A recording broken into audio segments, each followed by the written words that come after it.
Today, my friends, I will be telling you the story about a beautiful actress from the 1920s and the 1930s named Peggy Shannon that passed away far too young. Peggy was born Winona Salmon in Pine Bluff, Arkansas on January 10th, 1907. She attended Annunciation Academy, Catholic School, and Pine Bluff High School, and then was hired as a chorus girl by Florence Ziegfeld while visiting her aunt in New York in 1923. The following year, she was cast in the Ziegfeld Follies, followed by a role in Earl Carroll's Vanities. While on Broadway in 1927, she was spotted by B.P. Schulberg, production head of Paramount Pictures, and was offered a contract. When she arrived in Hollywood, she was hailed as the next It Girl, replacing Clara Bow. Before the shooting of The Secret Call, Bow had suffered a nervous breakdown, and Shannon was hired to replace her only 2 days after her arrival in Hollywood. Shannon sometimes worked 16-hour days from 10 a.m. to 4 a.m. the next day while shooting a film, and when shooting wrapped, rushed to begin another film. She occasionally worked on 2 separate films in one day.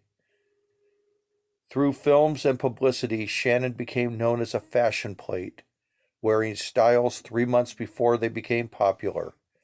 In 1932, she signed a new contract at Fox and became known as difficult and temperamental on the set and was rumored to have a drinking problem.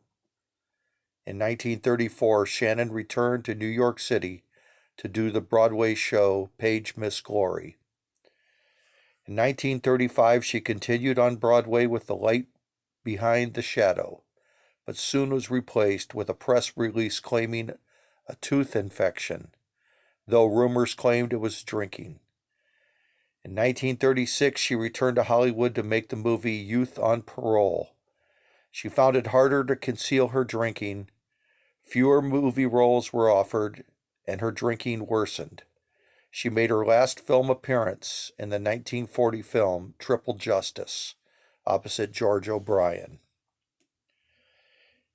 In 1926, Shannon married her first husband, actor Alan Davis. The marriage ended in July of 1940. She married her second husband, cameraman Albert G. Roberts, later that year. On May 11th, 1941, Shannon's husband, Albert Roberts, and a fellow studio worker returned from a fishing trip to find Shannon dead in their North Hollywood home. She was slumped over the dining room table, a cigarette in her mouth and an empty glass in her hand. She had been dead for approximately 12 hours. An autopsy revealed that she had died of a heart attack brought on by a liver ailment and a run-down condition. She was only 31 years old. 19 days after Shannon's death, her husband committed suicide by shooting himself with a .22 rifle in the same chair in which she had died. His suicide note read, "I am very much in love with my wife, Peggy Shannon. In this spot she died, so in reverence to her, you will find me in the exact same spot." Last year, my son and I decided to drive by the home in North Hollywood that Peggy and her husband died in. I had first verified that this was the same house from 1941. As I got out of my car in front of the house, I began taking some pictures of the house. 2 men were working on the roof and looked my way as I closed my car door on a very quiet residential street. I stood on the sidewalk staring at the house, and one of the men came down the ladder and walked towards me and asked if I needed some help. I told him that the house was part of a darker side of Hollywood movie history. He said, "I know, I'm the owner."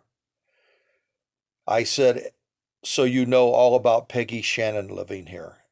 He pointed toward the front window and said it was in that corner of the dining room where Peggy was found sitting at the table in 1941.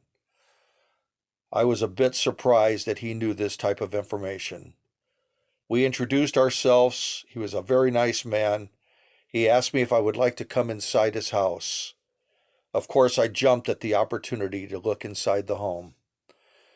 As my son and I walked in, the gentleman pointed toward a corner of that front window room, which was the dining room that he used and the dining room that Peggy Shannon and her husband used, and said it was in that corner is where Peggy was found.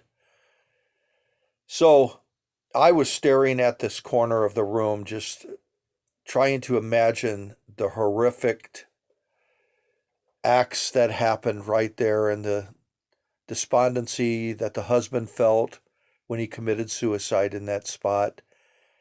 And my son was standing behind me and he said, "Dad, turn around. I'll take a picture of you there." And I turned around and I gave my normal cheerful thumbs up pose that I do in a lot of my photos. And so here I want to apologize for acting like I'm all happy and gleeful over this tragedy. That wasn't the meaning behind my photo. I just get in a habit of taking pictures that way sometimes, and I regretted it much later after I'd left the house. I thought, why did I have my thumbs up like I'm happy? So anyway, just wanted to apologize for my gleeful look in my eyes, like I'm happy that two people lost their lives sitting right behind me. The owner also took us out by the garage and showed us where Al Roberts had placed 3 horseshoes on the garage as a symbol for good luck for their marriage and their home.